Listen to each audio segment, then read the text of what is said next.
After 5 years in prison, Matthew had no resume, no up-to-date skills, no quiet place to search for work, no money to pay for internet, and hadn't used a computer in those 5 years. That all changed when he walked into a STEM Alliance technology course at the YWCA. Matthew completed 15 hours of digital skills training and earned a Chromebook and a fully paid 1-year mobile hotspot. In his words, that hotspot was more than internet access. It was my lifeline. It let me complete online certifications in psychology and other courses while living in a structured treatment apartment with no Wi-Fi.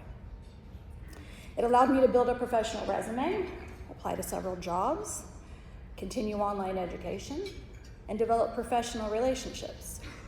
Most importantly, it gave me dignity. The feeling that society still believed I could contribute again. Matthew's digital navigator was Alex Paute Martinez. Alex, please stand up.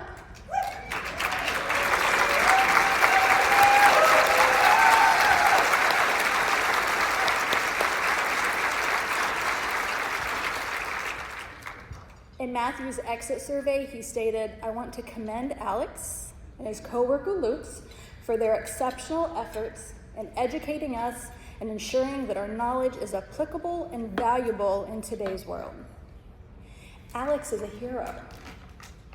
You know what? This room is full of heroes.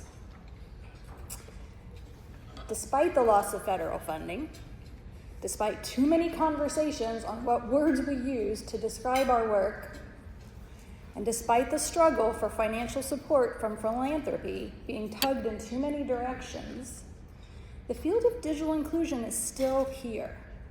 You are still here. In fact, this room is 700 strong.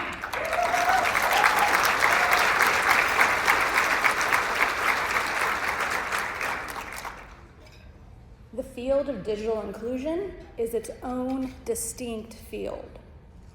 We help people with access to and use of technology because we want to support their economic stability, their health, their education, and their civic engagement. While we work in cooperation with the fields of workforce, adult education, economic development, healthcare, we will not lose the distinctness of this field of digital inclusion. You, the NDIA community, strengthen our collective work. When you share what is working, mistakes you're learning from, each of us learns to serve the Matthews of our community better. You, the NDIA community, strengthen each other. You strengthen the NDIA team. You strengthen me. NDIA creates spaces for this co-learning and support, but you are the ones who make those spaces real. NDIA exists to support you. And right now, we celebrate you. If you are now, or have previously served on the NDIA Board of Directors, would you please stand up and stay standing up?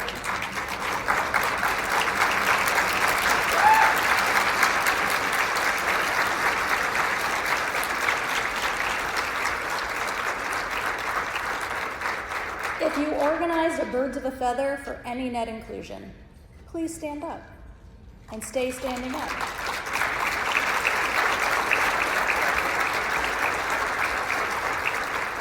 If you are speaking at this net inclusion or have been a speaker at a previous net inclusion, stand up.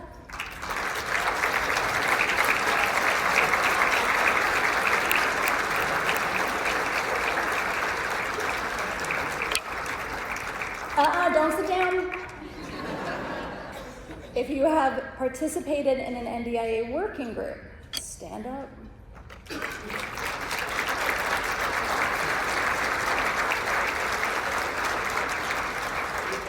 If you have engaged with other attendees on Whova, stand up.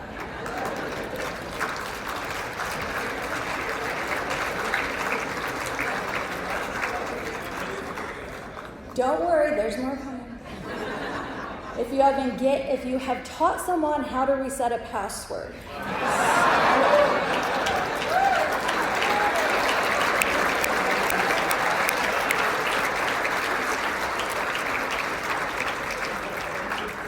if you are going to keep fighting for digital equity in your community, stand up.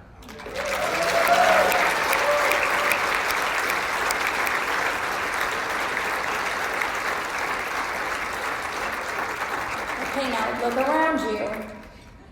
You're not alone. We are in this together.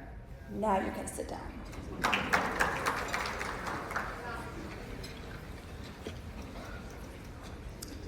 The cancellation of the Digital Equity Act was not only a loss of funds that would have helped millions of people get a job, take a class, talk to their doctor, it was a loss in building digital inclusion ecosystems in places where the most vulnerable struggle.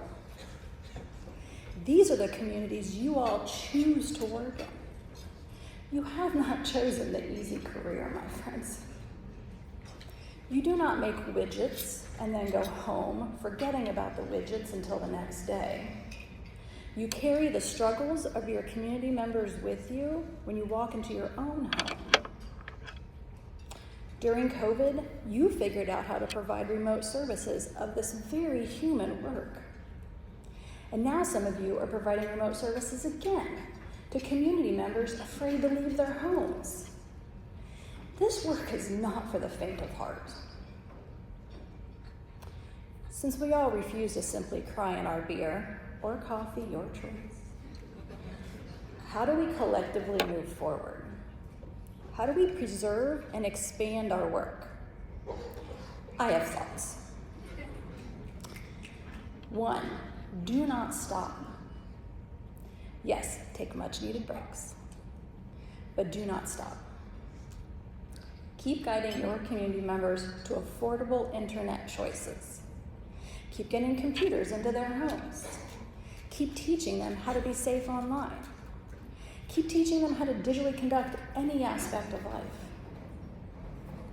2, partner. You all are masters at partnering to best serve the most vulnerable neighbors in your communities. Through partnering, you build wait lists, and you build trust between organizations and with those you are serving. Keep communicating and collaborating, even when there are no more shiny funding opportunities to work on together. 3, increase awareness. Collect those numbers and stories. Use those numbers to explain what you do and why you do it. Tell stories about the lives you are impacting. Be sure everyone in your community knows about your Matthews and your Alexes. Don't leave Alex out of your story. And be sure the NDIA team does also, because you know what? We repeat your stories. 4, advocate. I get that this might be the most difficult for you. You people are so busy. That's why NDIA has templates, and we guide you on who to talk to and what to discuss. Your local and state elected leaders and officials need to understand why digital access and digital skills are so essential to the community they serve. 5, understand AI, or try to. Experiment with it, read and discuss the ethical issues. Guide this learning within your community. Because if you don't support them, who will? And if you do not support, and direct your funding searches to AI-focused opportunities. Friends, 2025 was a hard year. Look, it was a shit year.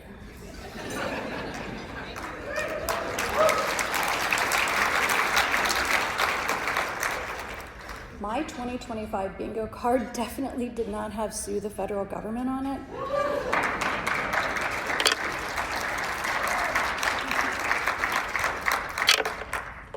2026 feels a bit like a wild card. More of the same? Or can our country collectively embrace decency and compassion? There is a lot we cannot control, but each of us can do our part to keep the dream of digital equity alive. I leave you with 3 words for 2026. Resist, dream, do.